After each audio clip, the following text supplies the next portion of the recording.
ইউটিউবে মাত্র 1000 সাবস্ক্রাইবার হওয়ার পরও কিভাবে আমি ইউটিউব থেকে ফার্স্ট পেমেন্ট পেলাম। Hello everyone, good morning. আমি অনুমিতা, ব্লগার অনুমিতাতে তোমাদের সবাইকে জানাই অনেক ভালোবাসার অনেক স্বাগত। এখন বাজে ভোর 4টে। তো আমি এখন থেকে আমার ব্লগটা স্টার্ট করছি। অনেকেই ভাবছো ভোর 4টে, তার মানে কি রাত্রে ঘুমায় না? সত্যি এখন ভোর 4টে বাজে। আমার হাজব্যান্ড বলছিল যে এখন রান্নাটা বসাতে হবে না, কিন্তু আমি বললাম আজকে যেহেতু সংক্রান্তি, নাকি বাস্তু পূজা, মানে সংক্রান্তির দিন বাস্তু পূজা হয় নাকি বাস্তু পূজা, যাই হোক আজকে হচ্ছে বাস্তু পূজা হবে, সেই জন্য কিন্তু ভোরে ভোরে উঠে রান্না করে নিতে হয়। এটা আমরা সেই ছোটোবেলার থেকেই কিন্তু দেখে এসেছি। মানে বাস্তু পূজা যখন লাগবে তারপরে কিন্তু সারাদিন কোনো রকম আগুন জ্বালাতে নেই। আর তাছাড়াও কিন্তু আমি সেই ভোরবেলায় ঘুম থেকে উঠি, 4টের সময় কিন্তু ঘুম থেকে উঠে যাই। তো এখন বাসনগুলোও ধুয়ে নেব, সাথে হচ্ছে আমি ভাতটা আগে বসিয়ে দিচ্ছি। দেখো বাসন কিন্তু আমার রাত্রেবেলা বেশিরভাগই ধোয়া থাকে, একটা দুটো হয়তো থেকেই যায়। তো এখানে দেখো কালি হাঁড়িটা কিন্তু আমি বাইরে রেখে দিচ্ছি। কালকে আমি ভুলেই গেছিলাম যে পুকুর থেকে কালি হাঁড়িটা ধুয়ে আনবো। আমি কিন্তু বেসিনে কখনোই কালি হাঁড়ি বা কড়াই এগুলো ধুই না। এগুলো হচ্ছে আমি দুপুরবেলা খাওয়া দাওয়ার পরে পুকুর থেকেই ধুয়ে রেখে দিই, যাতে করে সকালবেলা উঠে তাড়াতাড়ি করে ভাতটা আমি বসাতে পারি। এই যে দেখো দরজাটা খুললাম, তোমরা দেখতে পাচ্ছ বাইরেটা একেবারেই কিন্তু অন্ধকার। এখনও কিন্তু ওই যে বললাম 4টে বাজে, তো 4টের সময় এসে আগে ভাতটা বসিয়ে দিয়েছি। আর প্রচুর পরিমাণে শীত পড়েছে, কি বলবো, এতটাই শীত যে ঠিক করে না চলাফেরা করতে পারছি না। এখানে কালকে পিঠে করব বলে যে ব্যাটারটা গুলে রেখেছিলাম, কিন্তু সেই ব্যাটারটা না ভালো পিঠে হয়নি, সেই জন্য আমি রেখে দিয়েছিলাম রাগ করে। কিন্তু আজকে আমি পিঠেটা বানাবো। এখানে দেখো ননদের বাড়ির থেকে গতকালকে পাঠিয়েছিল কিছু সবজি, কিন্তু এখনও আমি সবজিটা খুলে দেখিনি। তো এখন আমি খুলবো আর দেখবো, আর সাথে হচ্ছে তোমাদেরকেও দেখাবো। হ্যাঁ, তার আগে আমি তোমাদের কয়েকটা কমেন্টে রিপ্লাই করে নিই। সীমা ব্লগ দিদিভাই লিখেছে, লাইক দিয়ে ফুল ওয়াচ করে দিলাম, খুব ভালো লাগলো, থ্যাংক ইউ দিদিভাই। এই সীমা ব্লগ দিদিভাইটা কিন্তু আমার অনেক পুরানো দিদিভাই, তোমরা সবাই কিন্তু ঘুরে এসো। লিপি রয়, নোটিফিকেশান পেয়ে চলে এলাম দিদিভাই ভিডিও দেখতে, অনেক অনেক ধন্যবাদ দিদিভাই, ভালোবাসা রইল, ভালো থেকো তুমি। আসমা বিবি, তোমার সব ভিডিওগুলো দেখছি বন্ধু, আজকে ফার্স্ট আমি, খুব ভালো থেকো সব সময় আর আমাকে সাপোর্ট করো বন্ধু। থ্যাংক ইউ দিদিভাই, সবার ভিডিও দেখবো, সবার পাশে থাকবো, কারণ সবাই সবার পাশে না থাকলে কিন্তু কখনোই হবে না। এখানে দেখো পুঁই শাকের মিটুলিগুলো আমি ছাড়িয়ে নিয়েছি আর পুঁই শাকটা রেখে দেবো, কারণ এতটাই হাতে কম টাইম যে এইটুকু টাইমের মধ্যেই কিন্তু আমাকে রান্না বান্না সবই কমপ্লিট করতে হবে। তো এখানে দেখো দেখছি কয়েকটা বেগুনও আছে, আর কি আছে দেখো ফুলকপিও আছে একটা দেখছি। আসলে গতকালকে না আমি রান্নার জোগাড়টা যেহেতু করে রাখিনি, সেই জন্য কিন্তু অনেকটাই টাইম লাগছে, আর কী রান্না করব না করব বুঝে উঠতে পারছি না। আবারও দেখছি কয়েকটা ওলকপিও আছে। তো যাই হোক, ভালোই হলো, এইটুকু দিয়েই করা যাবে, কারণ এত অন্ধকার এখন, মানে অন্ধকার বলতে রাত্রিবেলা। এখন তো আর বাগানে যাওয়া যাবে না সবজি তুলতে, তো এই সবজি দিয়েই কিন্তু এখন চলে যাবে। ওই যে এটা হয়তো ভগবানের ইচ্ছা, কোনো কিছু হাতের কাছে না পাওয়া গেলে কোনো না কোনো কিছু না ঠিক চলেই আসে। তো সেই জন্যই কিন্তু আমি ওখানে সবজিগুলো রেখে দিলাম, আর সাথে দেখো ফুলকপি আর আলুটা কিন্তু বসিয়ে দিয়েছি। এখন শীত কিন্তু ভালোই আছে, তারপরেও না ফুলকপির মধ্যে থেকে পোকা বের হয়। তো সেই জন্য একটু ভাপিয়ে নিলে ফুলকপির যে গন্ধ থাকে সেই গন্ধটাও যেমন চলে যায়, আবার সাথে সাথে যদি পোকাও থাকে সেটাও কিন্তু বেরিয়ে আসে। দেখতে পাচ্ছ বেগুনের মধ্যেও কিন্তু পোকা। তো বেগুনটা বাইরে থেকে কিন্তু একদমই ফ্রেশ ছিল। হ্যাঁ, তোমাদেরকে এখন বলবো যে কিভাবে অনকে সাবস্ক্রাইবারেও আমি ফার্স্ট পেমেন্ট পেলাম। ঠিক আছে, তো ফার্স্ট পেমেন্ট আমি অনকে সাবস্ক্রাইবারে পাইনি, কারণ আমার হচ্ছে এই চ্যানেলের মধ্যে, মানে একটা অ্যাডসেন্সের মধ্যে দুটো চ্যানেল হচ্ছে আমার অ্যাড করানো আছে। ঠিক আছে, তো দুটো চ্যানেল আমার অ্যাড করানোর কারণে আমার দুটো চ্যানেলের পেমেন্ট কিন্তু একসঙ্গে অ্যাড হয়েছে, অ্যাড হয়ে অ্যাডসেন্সে কিন্তু অ্যাড হয়ে গেছে, যার জন্য কিন্তু আমি পেমেন্টটা তুলতে পেরেছি। আর কত পেমেন্ট পেয়েছি তোমরা যদি কমেন্ট করে জানাও তাহলে কিন্তু অবশ্যই বলবো। কিন্তু ওইটাই বললাম যে দুটো চ্যানেলের পেমেন্ট একটা চ্যানেলেই কিন্তু এসেছে, মানে একটা অ্যাডসেন্স এসেছে, তার জন্য আমি এত তাড়াতাড়ি কিন্তু পেমেন্টটা পেয়ে গেছি। তো এরকম করে আমার কিন্তু 4টে চ্যানেল আছে ইউটিউবে। তো সব সময় কাজ করা হয়ে ওঠে না, আসলে সময়ের অভাব, সাথে কিন্তু শরীরও সায় দেয় না। সারাটা দিন ফোন, সংসার, সেলাই এইগুলো করতে করতে না মানে শরীরটাও কিন্তু সায় দিতে চায় না। সেই জন্য অনেক সময় করা হয়েও ওঠে না, বা ভিডিও রেডি করা থাকলে ভিডিওটা পোস্ট করাও হয়ে ওঠে না। যাই হোক, তোমরা যদি মনে করো যে আমি ইউটিউবে ভিডিও বানাবো, ইউটিউব থেকে ইনকাম করব, অবশ্যই করতে পারো। তার জন্য কিন্তু প্রথম হচ্ছে ধৈর্য দরকার। কারণ ইউটিউবে চ্যানেল মনিটাইজড করা যতটা সহজ, তার থেকে কিন্তু ইনকাম করা অনেক অনেক কঠিন, আমি মনে করি সেটা। কারণ ইনকাম করতে গেলে কিন্তু অনেকটাই সময় লাগে। রেভিনিউ যে কত অল্প অল্প জমা হয়, সেটা যাদের হয় তারাই কিন্তু জানে। ঠিক আছে, মনিটাইজড করা আমার কাছে মনে হয় অতটা সহজ কাজ নয়। কারণ আমি 4টা চ্যানেল মনিটাইজড করেছি। 4টা চ্যানেল, একটা চ্যানেল মনিটাইজড করেছিলাম 27 দিনে, একটা চ্যানেল মনিটাইজড করেছিলাম আমি 3 মাসে, এই যে চ্যানেলটা ব্লগার অনুমিতা। আর একটা চ্যানেল হচ্ছে 1 মাসে, একটা চ্যানেল 15 দিনে। তাহলে ভাবতে পারছো আমি কত কম টাইমের মধ্যে চ্যানেল মনিটাইজড করেছি।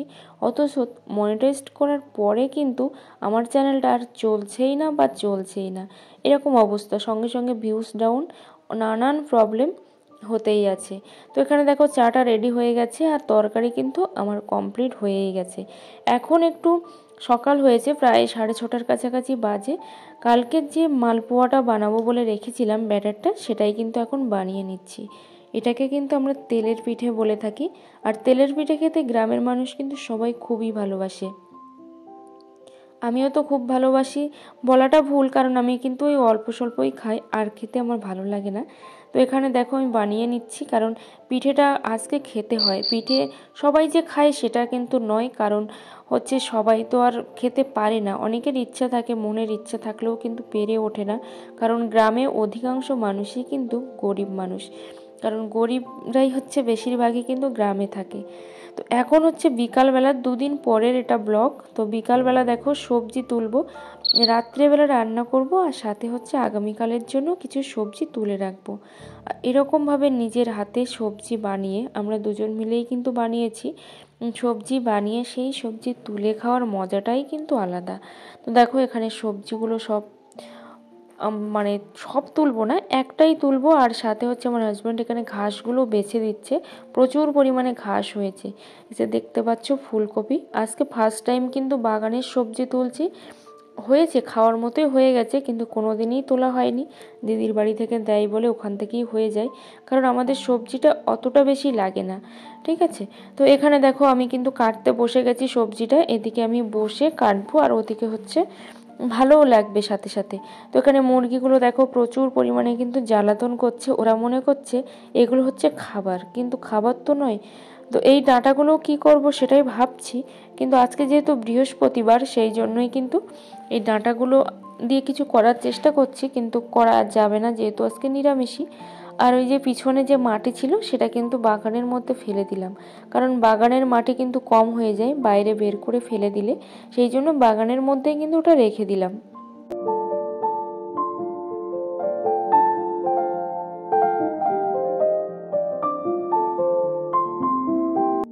তোমরা যারা যারা আমার ভিডিও দেখছো, তোমাদেরকে অনেক অনেক অনেক ধন্যবাদ, যেভাবে আমার পাশে থাকার জন্য, আমার সাথে থাকার জন্য, আর আমার ভিডিওগুলো দেখার জন্য।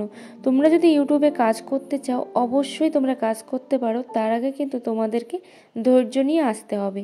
ধৈর্য থাকলে কিন্তু সবই সম্ভব, ধৈর্য না থাকলে কিচ্ছু হবে না।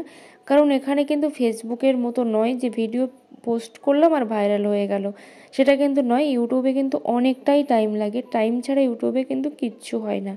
আর যারা টাইম দিতে পারে না, যেমন আমি, আমার মতো যারা আছো যে ইউটিউব করতে করতে হাঁপিয়ে পড়ো, কারণ ভিউজ আসে না বলে, তারা কিন্তু ছেড়ে চলে যায়। আর মাঝখান থেকে যারা টাইম দিয়ে দেয় বা টাইম নিয়ে থাকে, তারাই কিন্তু লাভবান হয়ে বেরিয়ে যায়।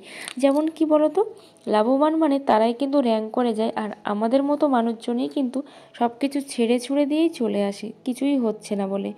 এখানে দেখো আমি যে বিনস কড়াইগুলো তুলে নেব কয়েকটা, খুব একটা যে ভালো হয়েছে সেটা কিন্তু নয়, 2টো গাছ, কিন্তু যা হয়েছে যথেষ্ট পরিমাণে হয়েছে। কারণ বাড়ির সবজি কিন্তু একটু হলেও কিন্তু খুবই ভালো লাগে, যেহেতু এর মধ্যে কোনো স্বাদ দেওয়া নেই, সেই জন্য। তো তোমরা যদি ইউটিউব বিষয়ে আমার কাছে কিছু জানতে চাও অবশ্যই জানাবো, কারণ আমি যেটুকু জানি সেটুকুই কিন্তু তোমাদেরকে জানানোর চেষ্টা করি। কারণ কি বলো তো, একজন কিছু জানলে আরেকজনকে কিছু যদি জানানো যায় তাহলে কিন্তু তারও উপকার হবে। কারণ আমরা তো সবাই জেনে আসিনি বা আমরা সবাই সব কিছু জানিও না। তো এখানে দেখো আমি ওলকপিগুলো তুলে নিয়েছি, আর ওলকপির মধ্যে না প্রচুর কাদা, যেহেতু এইমাত্র জল দেওয়া হয়েছে সেই জন্য। এখানে ফুলকপি আর আলুটাও কিন্তু কেটে রেখেছি, সাথে হচ্ছে এখন ওলকপিটাও কিন্তু ধুয়ে তারপরে কেটে নেব। প্রথমে ভাবছিলাম যে তুলবো না, কিন্তু পরে ভাবলাম যে না, যদি সবজিটা তুলে ধুয়ে রেখে দিই তাহলে না আগামীকাল খুব তাড়াতাড়ি কিন্তু রান্নাটা বসানো যাবে।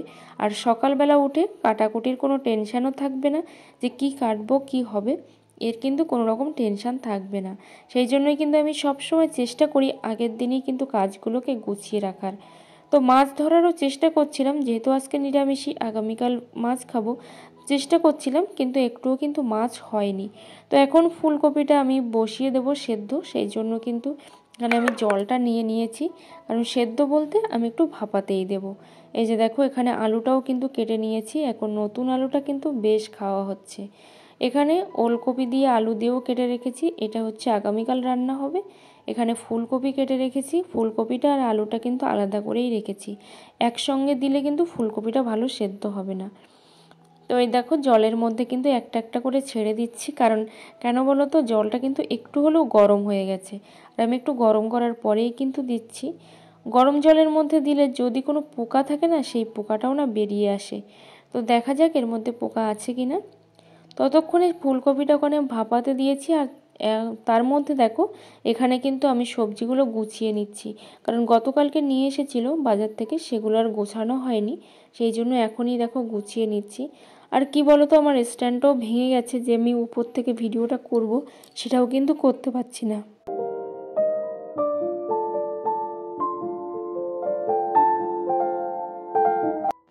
সোশ্যাল মিডিয়া জায়গাটা কিন্তু অতটা সহজ জায়গা নয়, খুবই কঠিন জায়গা। কারণ আমরা যারা ভাবি যে ওরা বাড়ি করছে, গাড়ি করছে, এই করছে সেই করছে, তারাও কিন্তু একদিন স্ট্রাগল করেই তবেই কিন্তু এই জায়গাতে এসেছে। আর অনেকে এসেছে যাদের কিন্তু ফেস ভ্যালু আছে, কিংবা তাদের রিলেটিভরা অনেক অনেক বড় সেলিব্রিটি এরকম হতেও পারে।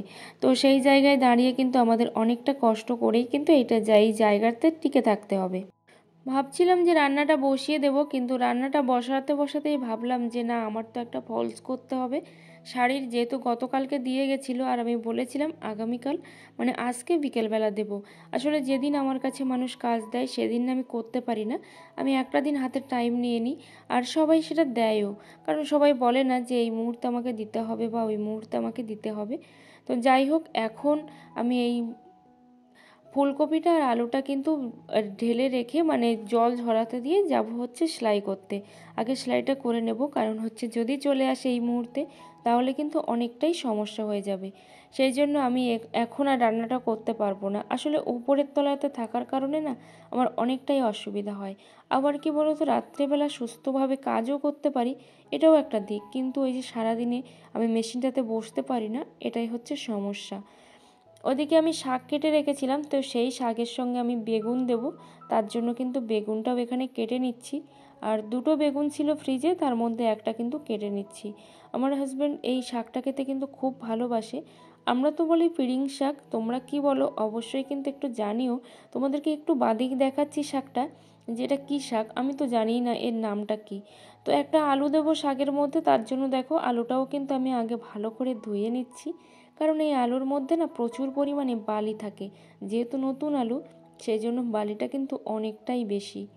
তো এই যে দেখো শাকটা, এই শাকটাকে তোমরা কি নামে জানো বা চেনো একটু বলো। আমরা তো পিড়িং শাক বলি, তোমরা কে কী নামে জানো জানি না। তো একটু তেতো তেতোই লাগে শাকটা, কিন্তু বেশ ভালো লাগে, বিশেষ করে চিংড়ি মাছ দিয়ে রান্না করলে না খুবই ভালো লাগে। সেই জন্য দেখলাম বাগানের মধ্যে কয়েকটা শাক হয়েছে, সেই জন্য তুলে এনেছি শাকটা। ওই যে বললাম যে আমার ফলস করতে হবে, তো সেই জন্য দেখো এখানে ফলস করতে বসে পড়েছি। আর একটা যা এসেছিলো, যাকে বললাম একটু এটা ধরে দাও, একটু ক্যামেরাটা ধরে দাও। ওই যে বললাম আমার স্ট্যান্ডটা খারাপ হয়ে গেছে, তো ক্যামেরাটা সেই জন্য একটু ধরে দিল। দেখো বেশ ভালোই হলো। এরকম টুকটাক যদি কেউ ধরে দেয় তাহলে না অনেকটাই সুবিধা হয়। এখানে দেখো ফুলকপি আলুর তরকারিটা কিন্তু আমার রান্না হয়ে গেছে, আর ফুলকপিটা একটু বেশিই সেদ্ধ হয়ে গেছিলো। সবাই অনেক ভালো থেকো, অনেক সুস্থ থেকো।